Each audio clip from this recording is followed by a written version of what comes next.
मीठापुर नाम का एक गांव था। उस गांव में सुशीला नाम की बुढ़िया रहती थी। सुशीला के पास एक अंगूर का बहुत ही बड़ा बाग था। उस बाग के अंगूर बहुत ही मीठे और अच्छे थे। एक दिन एक चुड़ैल सुशीला के बाग के ऊपर से गुजर रही होती है कि तभी उसे कई बच्चे बाग में खेलते हुए दिखते हैं। कितने सारे बच्चे खेल रहे हैं, क्यों ना नीचे चलकर देखूं और मौका मिलते ही खा जाऊं इनको। ऐसा कहकर चुड़ैल अंगूर के बाग में उतर जाती है। बाग में पहुंचकर वो छुप जाती है और बच्चों को देखने लग जाती है। तभी सुशीला वहां आती है और बच्चों को अपने पास बुलाती है। सारे बच्चे सुशीला को घेर कर खड़े हो जाते हैं। अरे मौसी, दो ना जल्दी से अंगूर, मुझे बहुत भूख लगी है, मैंने तो सुबह से कुछ नहीं खाया है। फिर सुशीला सबको अंगूर दे देती है और बच्चे भी अंगूर लेकर चले जाते हैं। तभी एक बच्चा आता है और सुशीला से मांगता है,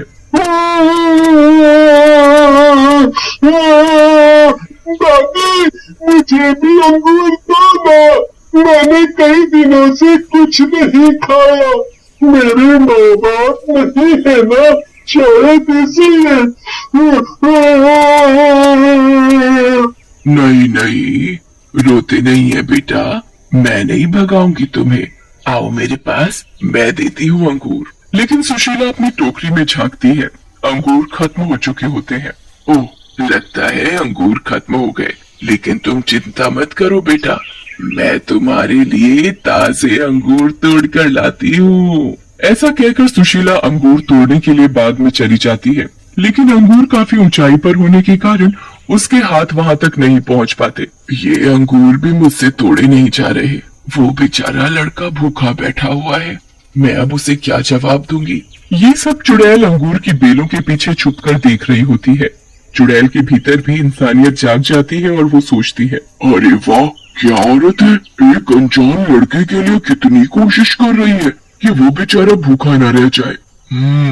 मुझे इस औरत की मदद जरूर करनी चाहिए। ये सोचकर चुड़ैल एक लड़की का रूप बदलकर सुशीला के पास जाती है और बोलती है, दादी लाओ, मैं तुम्हारी मदद कर दूं, मैं अंगूर तोड़ देती हूँ। ऐसा कहकर चुड़ैल अंगूर तोड़ने लगती है। मदद के लिए शुक्रिया बेटी, लेकिन आज से पहले मैंने तुम्हें कभी गांव में नहीं देखा, तुम कौन हो?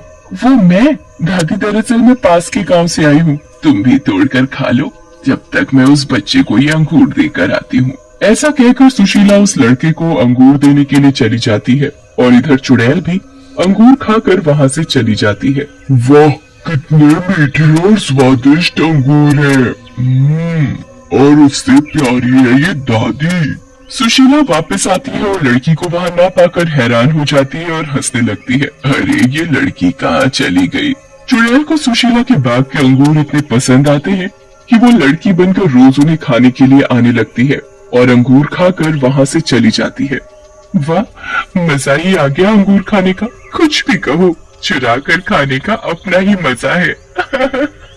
उसी गांव में मुन्ना और नदीम नाम के दो आदमी रहते थे जिनकी नजर उस बाग पर थी। अरे नदीम भैया, इस बाग की जमीन करोड़ों की है और ये बुढ़िया वहाँ क्या उगा रही है? अंगूर। अरे कितनी बार बोले हैं कि हमको दे दे जमीन, लेकिन नहीं देती है। सही कह रहे हो मुन्ना, मन तो करता है इस बुढ़िया का टैटुआ दबा दूं, हमारा भी लाखों का नुकसान करवा रही है ये बुढ़िया। अरे मैं तो कई बार इस बुढ़िया को बोल चुका हूँ पैसे ले ले, लेकिन बार बार मनहूस की तरह कहती है मैं ये जमीन जीते जी नहीं बेचूंगी। तुम भी सही एक्टिंग कर लेते हो बुढ़िया की मुन्ना। चलो कल फिर चलते हैं और फिर से बात करते हैं इस जमीन के बारे में।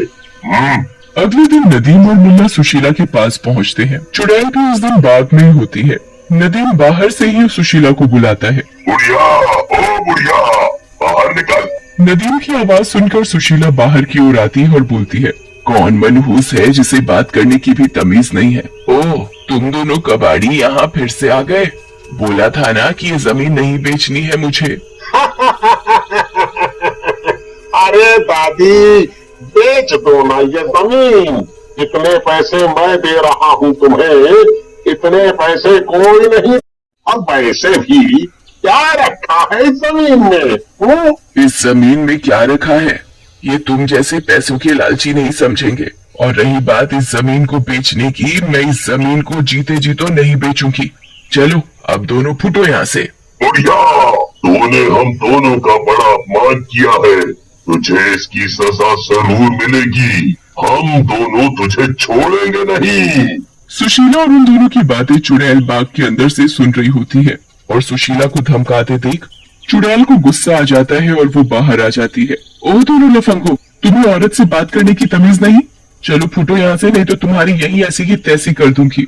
लड़की की ऐसी बातें सुनकर नदीम और मुन्ना हंसने लग जाते हैं और नदीम बोलता है, मुन्ना भैया, ये लड़की हमें ज्ञान दे रही है। अरे मैडम, घर जाओ और घर के काम करो काम। ये लड़ाई बड़ाई हमारे जैसे मर्दों के लिए छोड़ दो। इतने ही मर्द तो हो जाए दो हाथ। हाँ? लड़की की धमकी सुनकर नदीम और मुन्ना उसकी तरफ बढ़ते हैं, लेकिन लड़की दोनों की गर्दन पकड़कर उठा लेती है और उन्हें दूर फेंक देती है। दोनों दूर जा गिरते हैं। अरे मर गया रे, मेरी कमर, हाय रे, ये बुढ़िया ने तो कुंडी बांध रखी है रे, हाय मार डाला इस कुंडी ने, अरे बचाओ रे। फिर मुन्ना और नदीम किसी तरह से उठते हैं और सुशीला को बोलते हैं, बुढ़िया, ये तूने ठीक नहीं किया, अब हम दोनों तुझे छोड़ेंगे नहीं। ऐसे कहकर मुन्ना और नदीम वहाँ से भाग जाते हैं। इधर लड़की को देखकर सुशीला हैरान हो जाती है और उससे पूछती है, अरे बेटी, तुम तो शायद वही हो ना जो उस दिन मुझसे अंगूर मांग रही थी, लेकिन तुम गायब कहाँ हो गई थी? मैं दोबारा तुम्हारे पास आई थी जब वो मुझे कुछ काम आ गया था तो मैं चली गई थी। खैर छोड़ो सारी पुरानी बातें दादी जी, और अब तुम अंदर जाओ। अब इन गुंडों को सबक मिल गया है, ये तुम्हें कभी परेशान नहीं करेंगे। नहीं नहीं बेटी, ये गुंडे दोबारा आएंगे। इन लोगों ने कई सालों से मेरा जीना मुश्किल कर रखा है। लो, मैं भी कितनी बेवकूफ हूँ, इतनी देर से बातें किए जा रही हूँ, लेकिन तुम्हारा नाम ही नहीं पूछा। सुशीला की बात सुनकर चुड़ैल सोच में पड़ जाती है और बोलती है, जी, मेरा नाम प्रिया है और मैंने आपको बताया तो था कि मैं पड़ोस के गांव में रहती हूँ। हाँ, याद आया, तुमने बताया तो था, लेकिन बेटी मैं क्या करूँ, बूढ़ी हो गई हूँ ना, भूल जाती हूँ। अच्छा, तुम्हें अंगूर खाने होंगे, जाओ बाग में जाकर खा लो, आज बहुत अच्छे अंगूर पेड़ों पर लगे हैं। ऐसा कहकर सुशीला वहाँ से चली जाती है और चुड़ैल भी सोच में पड़ जाती है। कितनी प्यारी औरत है ये, मुझे इसकी मदद करनी ही चाहिए और उन दुष्टों को उनके किए की सजा देनी ही चाहिए। मैं अब यहीं बाग में रहूंगी, फिर देखती हूँ उन दुष्टों को। ऐसा कहकर चुड़ैल वहाँ से गायब हो जाती है। उधर रात में नदीम और मुन्ना सुशीला के यहाँ हुई अपनी बेइज्जती का बदला लेने के लिए योजना बना रहे होते हैं। मुन्ना, इस लड़की और बुढ़िया ने अपनी बहुत बेइज्जती की है, इसका बदला तो लेना ही पड़ेगा। सही कह रहे हो भैया, मैं तो कहता हूँ अभी चल के आग लगा देते हैं बाग में और बुढ़िया को भी उसी आग में फेंक देंगे।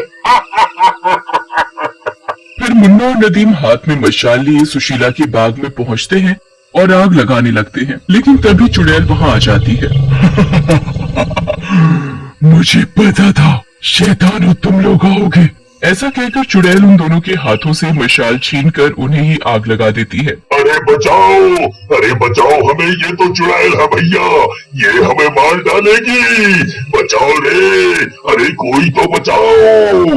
उनका शोर सुनकर सुशीला और गांव वाले भी वहां आ जाते हैं और चुड़ैल को देखकर डर जाते हैं। तुम कौन हो और इन दोनों को क्यों मार रही हो? चुड़ैल लड़की वाले रूप में आ जाती है और सुशीला से बोलती है, माँ जी, ये कोई बेचारी नहीं है, ये तुम्हारे बाग में आग लगाने और तुम्हें मारने आए थे, इनका तो मर जाना ही बेहतर है। हाँ सुशीला बहन, ये चुड़ैल सही कह रही है, मर जाने दो ऐसे शैतानों को। चुप रहो तुम सब, गलती इंसान से ही होती है, इसका मतलब ये नहीं उसे मार दिया जाए, छोड़ दो इन्हें। हमें माफ कर दो, हमें माफ कर दो सुशीला बहन, हमें माफ कर दो। फिर सुशीला उन्हें माफ कर देती है। सुशीला और गांव वालों के कहने पर चुड़ैल बाग में ही रुक जाती। किसी गांव में एक औरत अपने बेटे गोपाल के साथ रहती थी। गोपाल अभी 5 वर्ष का ही था कि तभी उसके पिताजी का देहांत हो गया था, जिसकी वजह से उसकी माँ के ऊपर घर की सारी जिम्मेदारी का बोझ आ पड़ा था, जिसकी वजह से उसकी माँ को अपना और अपने बेटे का पेट पालने के लिए घर घर जाकर काम करना पड़ता था। वो अपने बेटे गोपाल को कभी भी किसी भी चीज की कमी महसूस नहीं होने देती थी। एक दिन की बात है, माँ अपने बेटे गोपाल से कहती है, मेरा गोपाल बेटा स्कूल जाएगा, मेरा बेटा पढ़ लिख कर एक बहुत बड़ा आदमी बनेगा। गोपाल अपनी माँ की बात सुनकर खुश होता है। माँ, मैं बड़ा आदमी बन जाऊंगा तो फिर आपको घर घर जाकर काम नहीं करना पड़ेगा। हाँ बेटा, फिर मुझे काम करने की जरूरत नहीं पड़ेगी। अपने बेटे की बात सुन माँ मन ही मन मुस्कुराती है और खुश होती है और वो गोपाल का एक स्कूल में दाखिला करा देती है। और फिर एक दिन, आज गोपाल के स्कूल का पहला दिन था। गोपाल की माँ गोपाल को स्कूल जाने के लिए तैयार कर रही होती है तो वो अपने बेटे गोपाल को समझाती है, बेटा तुम स्कूल में खूब अच्छे से पढ़ाई करना और किसी को भी परेशान मत करना। ठीक है माँ, मैं किसी को परेशान नहीं करूँगा और खूब पढ़ाई करूँगा। पर माँ, अगर मुझे किसी ने परेशान किया तो तब भी मैं किसी को कुछ नहीं बोलूँ। अरे मेरा राजा बेटा, मेरी एक बात याद रखना, तुम अपनी तरफ से कोई गलती मत करना, लेकिन अगर तुम्हें कोई कुछ कहे तो चुप भी मत बैठना। माँ गोपाल को समझाते समझाते स्कूल लेकर जाती है। तभी गोपाल का स्कूल भी आ जाता है और गोपाल स्कूल में चला जाता है। और फिर क्लास में पहुंचकर सभी बच्चे गोपाल से पूछते हैं, तुम्हारा नाम क्या है? मेरा नाम गोपाल है। गोपाल दूसरे बच्चे से पूछता है, तुम्हारा नाम क्या है? मेरा नाम मोहित है। और तुम कहाँ रहते हो? मेरा घर पास ही में है। मोहित और गोपाल दोनों अच्छे दोस्त बन जाते हैं और फिर कुछ देर बाद स्कूल की छुट्टी हो जाती है तो मोहित और गोपाल दोनों साथ साथ घर जाते हैं। तभी मोहित के पिताजी मोहित को घर ले जाने के लिए आते हैं। मोहित बेटा, चलो घर चले। मोहित गोपाल से कहता है, ये मेरे पिताजी हैं। तुम्हारे पिताजी तुम्हें लेने नहीं आए? गोपाल उदास मन से कहता है, मेरे पिताजी नहीं है, वो मर गए। ये कहकर गोपाल अपने घर चला जाता है और घर आकर अपनी माँ से बोलता है, माँ, मेरे पिताजी क्यों मर गए? सबके पिताजी स्कूल से लेने आते हैं, पर मेरे तो पिताजी ही नहीं है। तू चिंता क्यों करता है, मैं हूँ ना, अब से मैं तुझे स्कूल से लेने आ जाया करूँगी। अब खुश? गोपाल अपनी माँ की बात सुनकर बहुत खुश हो जाता है और उसकी माँ उसे खाना खिलाती है। खाना खाते खाते गोपाल अपनी माँ से कहता है, माँ, आप घर घर जाकर सारा दिन काम करती रहती हो, आप थकती नहीं हो? मेरे गोपाल बेटा, पेट भरने के लिए काम तो करना ही पड़ेगा, तुझे बहुत बड़ा आदमी जो बनाना है।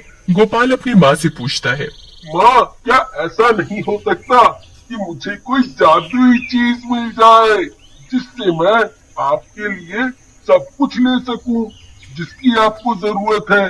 फिर आपको कभी काम करने की जरूरत नहीं पड़ेगी। माँ गोपाल की ऐसी बात सुनकर मुस्कुराती है और गोपाल से कहती है, बेटा ऐसी कोई चीज नहीं होती, तुम फालतू की बातों पर ध्यान मत दिया करो। तभी गोपाल अपनी माँ से बोलता है, माँ, मैं खेलने जाऊँ? हाँ बेटा, पर ज्यादा दूर मत जाना, यहीं घर के पास ही खेलना। फिर उसकी माँ अपने काम में लग जाती है। गोपाल खेलते खेलते दूर निकल जाता है और सोचता रहता कि काश मुझे कोई जादुई चीज मिल जाए जिससे मेरी माँ को किसी भी चीज की कोई कमी ना हो। वो सोच ही रहा होता है तभी उसे वहाँ एक सड़क पर पड़ी हुई एक अंगूठी मिलती है। वो दिखने में एक अजीब सी अंगूठी लग रही थी और वो उस अंगूठी को उठा लेता है और उसे अपने हाथ में पकड़कर बड़े गौर से देखता है। ये अंगूठी तो बड़ी अच्छी है। तभी उस अंगूठी में से एक भूत निकलता है। भूत देखकर गोपाल बड़ा खुश होता है। अरे वाह, अंगूठी में से आदमी निकला। गोपाल की बात सुनकर भूत हंसने लगता है। तुम्हें मुझसे डर नहीं लगता? मैं अब बड़ा हो गया हूँ ना, इसलिए मुझे आपसे डर नहीं लगता। गोपाल की बात सुनकर भूत हैरान होता है और गोपाल से बातें करने लगता है। बातों बातों में गोपाल भूत को अपनी माँ और पिताजी के बारे में बताता है। भूत को गोपाल की बात सुनकर बड़ी दया आती है और वो मन ही मन सोचता है, मुझे इस बच्चे के लिए कुछ तो करना चाहिए। गोपाल भूत से पूछता है, भूत अंकल, आप इतनी छोटी सी अंगूठी में से कैसे निकले? जादू से। क्या ये अंगूठी आप मुझे दे सकते हो? तुम क्या करोगे इस अंगूठी का? मैं ना अपनी माँ के लिए बहुत सारे पैसे मांगूंगा इस अंगूठी से, जिससे मेरी माँ को कभी काम नहीं करना पड़ेगा। अच्छा, तुम्हें अपनी माँ के लिए चाहिए ये अंगूठी? ठीक है, दे देता हूँ, लेकिन एक शर्त पर। जब तुम एक अच्छे बच्चे की तरह पढ़ाई करोगे और पढ़ लिख कर बहुत बड़े आदमी बनोगे, तभी ये अंगूठी मैं तुम। हाँ अंकल, मैं बहुत मेहनत करूंगा और पढ़ाई करके बहुत बड़ा आदमी बनूंगा। लेकिन एक बात और। क्या अंकल? भूत गोपाल को बताता है, ये अंगूठी तुम्हारी तभी मदद करेगी जब सच में तुम्हें किसी चीज की जरूरत होगी, नहीं तो ये काम नहीं करेगी। तुम इस अंगूठी को अपने हाथ में लेकर मन ही मन मुझे याद करोगे, तो जो तुम्हें चाहिए वो सब तुम्हें देगी। और जिस दिन तुम एक बड़े आदमी बन जाओगे और तुम्हारे पास किसी भी चीज की कोई कमी नहीं रहेगी, तब ये अंगूठी खुद ब खुद गायब हो जाएगी। और एक बात और, इस अंगूठी का कभी भी गलत इस्तेमाल नहीं करना। ठीक है भूत अंकल, मैं आपकी बात का ध्यान रखूंगा। और फिर भूत वो अंगूठी गोपाल को दे देता है। अंगूठी देने के साथ ही भूत गायब हो जाता है। घर पहुंचकर गोपाल अपनी माँ को आवाज लगाता है, माँ, बहुत जोरों की भूख लगी है, मुझे खाना दे दो। अभी लाई बेटा। गोपाल की माँ रसोई से खाना लाती है। गोपाल देखता है कि खाने में 2 सूखी रोटी और नमक है। अरे माँ, आज खाने में कोई सब्जी नहीं है। गोपाल की माँ मायूस होकर, बेटा आज तुम नमक से ही रोटी खा लो, पैसे न होने के कारण आज सब्जी नहीं बन पाई है। अच्छा माँ, ये तो बताओ, आपने रोटी खा ली? अरे बेटा तुम खाना खाओ, मेरा खाने का छोड़ो। गोपाल समझ जाता है कि माँ ने खाना नहीं खाया और वो अंगूठी को अपने हाथ में लेकर मन ही मन भूत को याद करता है। तभी भूत गोपाल के सामने आ जाता है। बोलो गोपाल, तुम्हें क्या चाहिए? मुझे मेरी माँ के लिए रोटी और सब्जी चाहिए। भूत अपने जादू से देखते ही देखते रोटी और सब्जी उसके सामने ला देता है। फिर भूत गायब हो जाता है। तभी गोपाल अपनी माँ को बुलाता है। माँ, आ जाओ, खाना खा लो। माँ रसोई से निकलकर आती है तो हैरान होकर देखती है, अरे बेटा ये इतनी सारी रोटी और सब्जी कहाँ से आई? माँ, तुम बस खाना खाओ। गोपाल और उसकी माँ पेट भरकर खाना खाते हैं।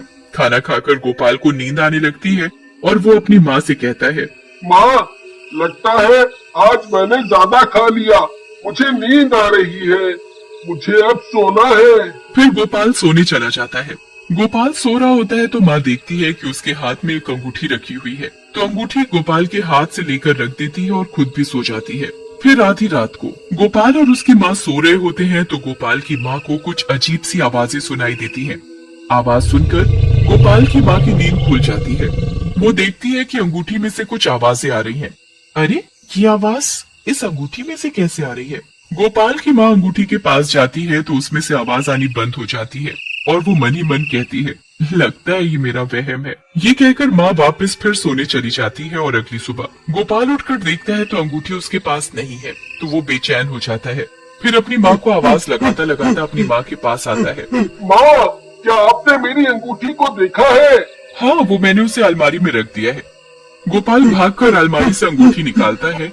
अंगूठी देखकर उसकी जान में जान आती है और वो अपनी माँ से बोलता है, माँ, मेरी अंगूठी को कभी मत फेंकना। माँ उसकी अंगूठी वाली बात पर ज्यादा ध्यान नहीं देती और कहती है कि नहीं फेंकूंगी।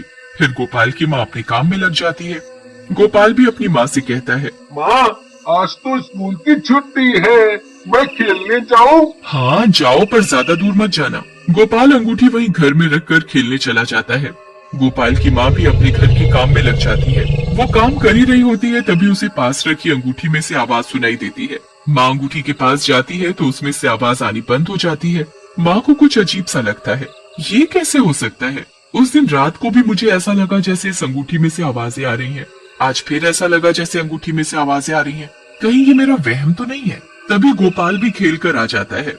गोपाल की माँ गोपाल से कहती है, गोपाल मैं काम करने जा रही हूँ, तुम घर पर ही रहना, कहीं बाहर मत जाना।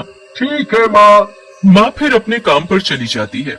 शाम को माँ को उदास और रोता देखकर गोपाल माँ से पूछता है, माँ क्या हुआ, आप रो क्यों रही हो?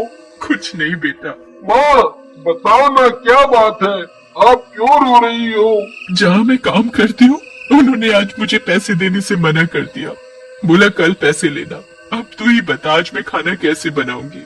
माँ बस इतनी सी बात, तुम चिंता मत करो, अब मैं बड़ा हो गया हूँ ना, मैं आपको भूखा नहीं रहने दूंगा। माँ गोपाल की बात सुनकर मुस्कुराती हुई रसोई में चली जाती है कि गोपाल के लिए कुछ खाने को ले आए। अपनी माँ के जाने के बाद गोपाल मन ही मन अंगूठी के भूत से खाना और पैसा मांगता है। अंगूठी का भूत खाना और कुछ पैसे गोपाल को देता है और गायब हो जाता है। तभी माँ भी आ जाती है। ये पैसे और खाना कहाँ से आया? माँ आप खाना खाओ। गोपाल की माँ खाना खाती है और खाने के बाद गोपाल अपनी माँ को अंगूठी के बारे में सब बताता है। और जब गोपाल और उसकी माँ को किसी भी चीज की जरूरत होती तो वो अंगूठी वाले भूत से बोलते और भूत उनकी